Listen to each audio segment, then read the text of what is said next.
Ukraine. In my opinion, one of the loveliest cities in Europe, though not as old as, say, Athens or Rome, Paris, or London. It possesses real old world charm and a very laid-back lifestyle. But this isn't a travelogue, it's a reality check. Though Ukraine has been pretty much off the front pages of late, what is reported, most especially by those of my own political persuasion, is grossly misinformed and negative. And why that is, I can't speculate, but the fact is that the carnage continues.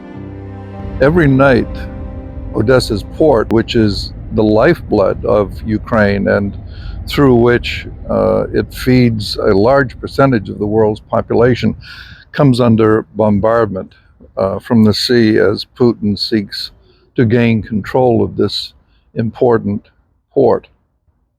But the damage is not contained in this one area.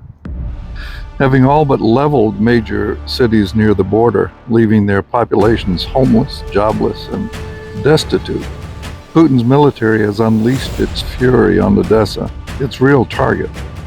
Having already taken Crimea and its ports from Ukraine in 2014, taking Odessa would give Russia complete control over the Black Sea, which would be militarily and economically crippling for the West. For months now, explosions have rocked the heart of Odessa as well as its outlying communities.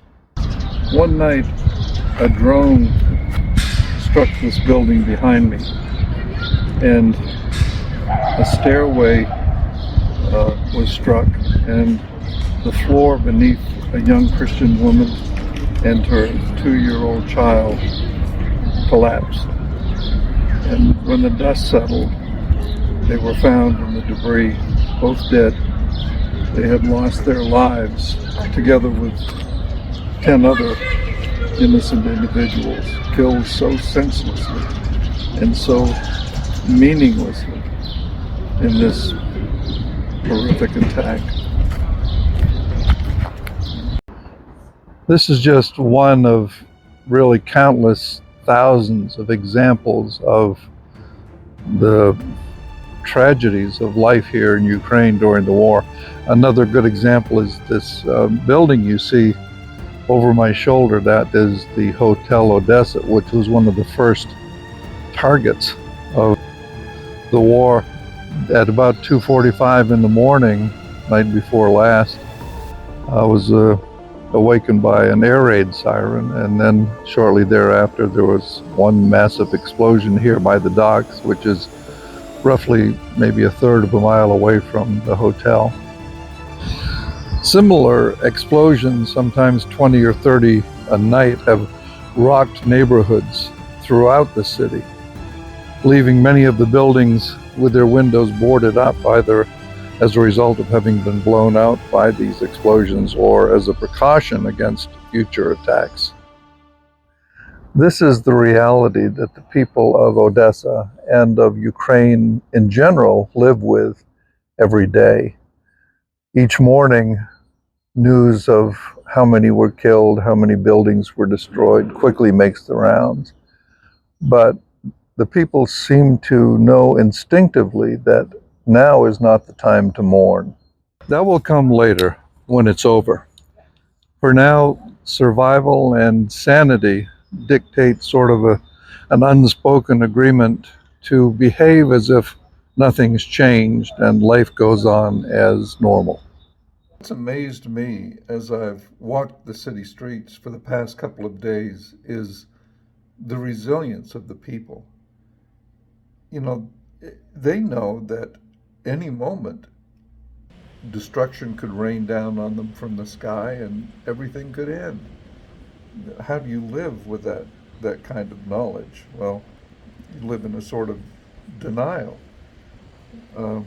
What else can you do? The sirens go off, but there's nowhere to run. You can't hide from drones and missiles that are landing on you or around you. it's just over. I mean, Barb and I have lived in some pretty dicey situations in Egypt and Sudan, Bosnia, Haiti, and elsewhere. But for us, it's temporary. At the end of our visit, we fly home and resume our normal lives. I can't help but wonder how long it would take me to break under that constant strain. How long I could continue laughing, relaxing, joking, living life and conducting business as usual. Which makes me wonder about these people. How long before reality intrudes on their illusion? And what happens when it does? We've seen cases of PTSD among those who fled to Moldova, when everything they know and love has been lost in an instant. It's not pretty. Whatever the outcome of the war, it will end and recovery will begin. Rebuilding structures, however painful, is relatively easy. Rebuilding the capacity to live life is a lifetime of work. Barb and I feel Minjin's job is twofold. First of all, to be the hands and feet of Christ in meeting the needs of people to the best of our ability, as much as our time and energy, health, and resources allow. That's our work in the short term. The long-term work of healing, though, begins with the supernatural act of forgiveness.